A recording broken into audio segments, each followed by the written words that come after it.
ओम शांति। 6 अगस्त 2025 की मुरली से मुख्य पॉइंट। बाबा ने कहा, मीठे बच्चे, जितना समय मिले एकांत में जाकर याद की यात्रा करो। जब तुम मंजिल पर पहुंच जाएंगे तब ये यात्रा पूरी हो जाएगी। परमात्मा कहते हैं, जैसे मैं अति स्वीट हूँ ऐसे मैं अपने बच्चों को भी स्वीट बनाता हूँ।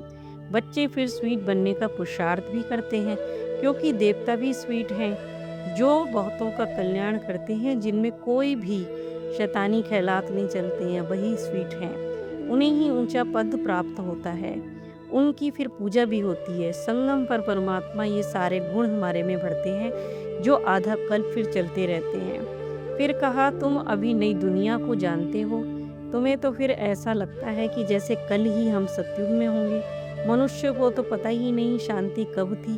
कहते रहते हैं विश्व में शांति हो, ये बात तुम्हें बताया है, शांति सतयुग में ही थी।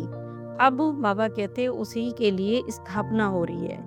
जब आत्माएं मिलकर कहती हैं विश्व में शांति कैसे हो, सभी आत्माएं पुकारने लग जाती हैं, तब परमात्मा को आना पड़ता है। परमात्मा अपने ब्राह्मण बच्चों से शांति की स्थापना का पुरुषार्थ कराते हैं। बाबा कहते हैं, ये लक्ष्मी नारायण का चित्र उनके सामने रखो और बताओ कि जब इनका राज्य था तो विश्व में शांति थी, उसे ही स्वर्ग कहते हैं। ये बातें जो विश्व में शांति चाहते हैं उन्हें सुनाओ। इस समय धर्म तो देखो अनेक हो गए हैं, और माया का राज्य भी हो गया है, और भक्ति भी पूरे फोर्स से है। इस समय मनुष्य भी मेले मखाड़े आदि पर जाते रहते हैं, सोचते हैं कुछ पाप धुल जाए, पर बाबा कहते हैं ये बात भी अभी तुम ही बच्चे ही समझते हो, इससे कोई पावन थोड़ी ना बन सकता है। दुनिया दो तरह की होती है, नई दुनिया और पुरानी दुनिया। नई दुनिया में नया भारत, नई दिल्ली कहते हैं उसे, जिसे देखो नया राज्य भी होगा बाबा कहते हैं, और पुरानी जो अब है उसमें पुराना राज्य है। भक्ति का देखो कितना विस्तार फैला हुआ है। इसको ही कहा जाता है अज्ञान। ज्ञान का सागर तो एक बाप ही है। ये एजुकेशन तुम पढ़ रहे हो, रूहानी एजुकेशन, इसका नाम है स्पिरिचुअल नॉलेज। इसका अर्थ भी कोई नहीं जानते। परमात्मा रूहों से यानी अपने बच्चों से बातें करते हैं। इस शरीर का मालिक है आत्मा। शरीर से आत्मा काम लेती है। आत्मा के बारे में कोई भी मनुष्य सोचता ही नहीं है बाबा कहते, क्योंकि शरीर का इतना भान है, अभिमान है। परमात्मा मैं आत्मा की स्थिति में बार बार स्थित होने को बिठाते हैं।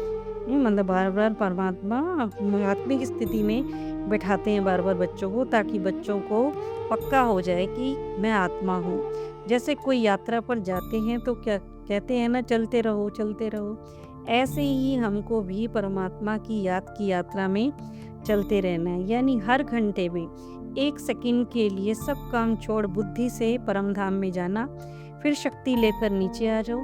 इससे आत्मा की बैटरी चार्ज हो जाती है, और इससे बुद्धि भी स्वच्छ हो जाती है, काम भी जल्दी हो जाता है, कार्य करने की क्षमता भी बढ़ जाती है। बाबा कहते हैं जो याद नहीं करते वो इस यात्रा पर फिर चल भी नहीं पाते हैं। देह के भान से कुछ ना कुछ बुरा उनसे काम होता ही रहता है, क्योंकि अभिमान बहुत है। ऐसे भी नहीं कि हमेशा ही बुरा कर्म करते हैं वो, फिर भी देखो कमाई तो बंद हो जाती है ना। इसीलिए याद भी माँ बाबा कहते हैं याद में ढीला नहीं पड़ना है। एकांत में जाकर विचार सागर मंथन करो, पॉइंट निकालो। कितना समय बाबा को याद करते हो। बाबा कहते हैं जैसे खाने के बाद कुछ मीठा खाने का मन करता है ना, ऐसी ये भी मीठी चीज़ है याद बाबा की। फिर बच्चों को समझाया कि परमात्मा ने मनुष्य एक दूसरे का दुख ही पहुँचाते हैं, नुकसान करते रहते हैं।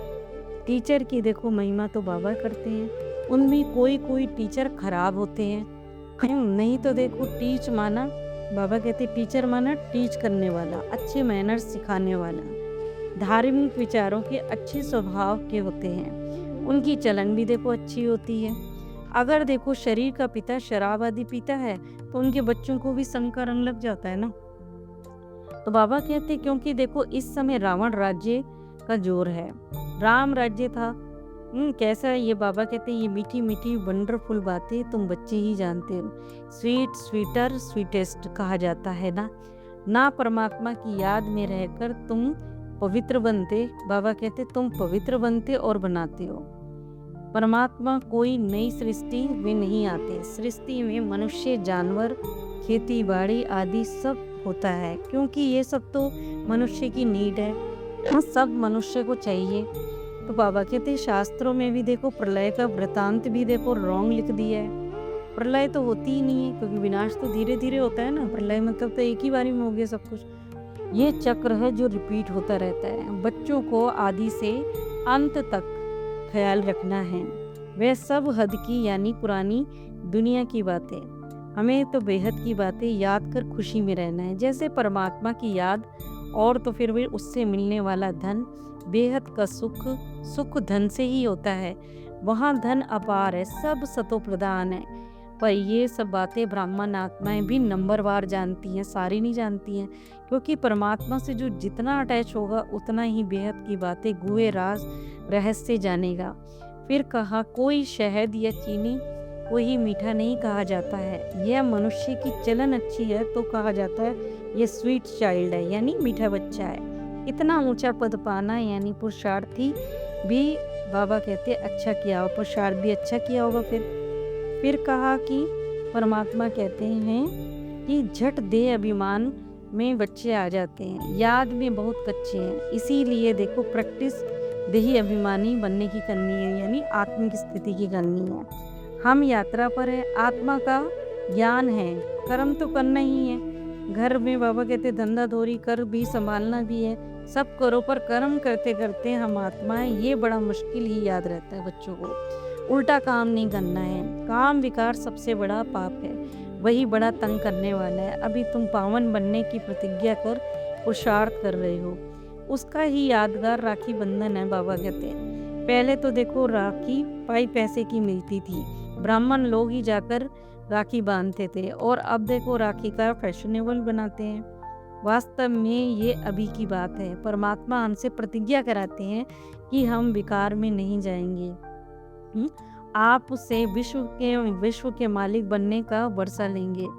बाबा कहते हैं 63 जन्मों तो फिर विषय वैतरणी नदी में गोते खाते आए हो, यानी धक्के खाते खाते आए हो। अब बाबा कहते हैं मैं तुम्हें क्षीर सागर में ले जाता हूँ, यानी तुमको शिवालय में ले जाता हूँ, वहाँ अथाह सुख है। बाबा ने कहा ये अंतिम जन्म है अभी। हे आत्माओं अब पवित्र बनो, क्या अपने पिता का कहना नहीं मानोगी? मीठे बच्चे विकार में मत जाओ, जन्मों के पाप सिर पर हैं, वह मुझे याद करने से ही तुम्हारे भस्म होंगे। इतना याद करो कि आत्मा को परमात्मा ही दिखे, शरीर का भान ही निकल जाए। देखो सन्यासियों में भी कोई बहुत पक्के और तीखे ब्रह्म ज्ञानी होते हैं, जो बैठे बैठे ही बाबा कहते शरीर छोड़ देते हैं। तुम संगम पर मनुष्य कलयुग में बैठे हो, तुम देवी संप्रदाय बन रहे हो, तुम्हारे धर्म के होंगे तो आते जाएंगे। अभी देखो और धर्मों में कन्वर्ट हो गए हैं, नहीं चले गए हैं, पर है तो देवी घराने के, समय पर आ जाएंगे। अभी देखो उनकी जगह खाली है, वो ही आकर अपनी जगह भरेंगे। फिर देखो सतयुग में आ जाएंगे, मुसलमान आदि भी देखो आएंगे ना। बड़ी खबरदारी रखनी है, झट जांच करेंगे। यहाँ दूसरे धर्म वाले कैसे आते हैं, इमरजेंसी में तो बहुतों को पकड़ते हैं, जैसे बाबा के घर की बात हो रही है। फिर पैसे मिलने से छोड़ भी देते हैं। जो देवी घराने की आत्माएं अगर मुस्लिम धर्म में हैं तो भी बाबा कहते वो भी निकल आएंगी। पहले भी देखो ऐसे ही रिपीट हुआ था, अभी भी बाबा कहते हैं मनुष्य से देवता उत्तम पुरुषार्थ करते हैं। मतलब जो मुस्लिम का हो, कोई भी धर्म का हो, है अभी तो सब धर्म के आत्माएं निकल के आएंगी ना, जो होंगी कन्वर्ट हो गई हैं सब धर्मों में। सर्वोत्तम ब्राह्मण का कुल है ये। इस समय परमात्मा और उनके ब्राह्मण बच्चे रूहानी सेवा कर रहे हैं। कोई गरीब को धनवान बनाना, ये बाबा कहते रूहानी सेवा है, बहुत बड़ी सेवा है। गरीब यानी ज्ञान रत्नों से गरीब, जो बहुतों को रास्ता बताते हैं, वे बहुत ऊंचा पद पाते हैं। बस पुरुषार्थ करना है, चिंता नहीं करनी है, क्योंकि बाबा कहे तुम्हारी रिस्पॉन्सिबिलिटी बाप के ऊपर है ना, चिंता क्यों करते हो। पुरुषार्थ जोर से कराया जाता है तो फिर बाबा कहते फल भी निकलता है। मैसेज देते जाओ, जो कुल का होगा वो आएगा, जो नहीं होगा इतना भी माथा मारते रहोगे नहीं आएगा। जब दुख आता जाएगा तब वो आएंगे। तब इस ज्ञान को भी समझेंगे। तुम्हारा व्यर्थ कुछ भी नहीं जाने वाला। तुम्हारी बाबा कहते हैं आखिरी में नाम भी निकलेगा, स्थापना हो रही है ना, फिर राज्य भी करेंगे, विनाश भी बाद में होगा। तो बाबा कहते फिर खुद को ही उनको लज्जा आएगी कि हम आत्मा परमात्मा को याद नहीं कर पाएंगे। होमवर्क बाबा ने दिया, परमात्मा के समान बहुत स्वीट बनना है, अनेकों का कल्याण करना है, अंतिम जन्म पवित्र रहना और पवित्र औरों को भी बनाना है। धंधा भले करते रहो पर याद की यात्रा अंदर चलती रहनी चाहिए। हर प्रकार से पुरुषार्थ करना है। हमारा रिस्पॉन्सिबल स्वयं परमात्मा है, चिंता नहीं करनी है। वरदान में बाबा ने कहा प्रवृत्ति का विस्तार होते हुए भी विस्तार को समेटने और उपराम रहने का अभ्यास करना है। अभी अभी स्थूल कार्य कर रहे हैं और अभी अभी अशरीरी हो जाओ। यानी बाबा लौकिकता के लिए कह रहे हैं कि जो भी हम पुरानी दुनिया में घर गृहस्थ में कार्य करते हैं वो भी करो, और बीच बीच में उपराम यानी परम धाम में आत्मिक स्थिति यानी बुद्धि से चले जाओ। बैठे वहीं पर बुद्धि से चले जाओ।